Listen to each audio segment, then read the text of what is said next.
सुधी जने माँ भौणी कहूछि अगिरा पुनेईर कहानी। पुण्य मास माघ मास पूर्णिमा दिन सबुठी अग्नि उत्सव हुए पालन।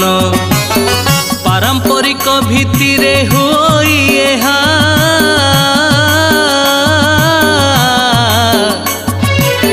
पूर्वपुरुषरु चालुथिला से जहा अग्नि देवतांकु नेई एही पर्वटी समाजरे जहार गुरुत्व रहिछि।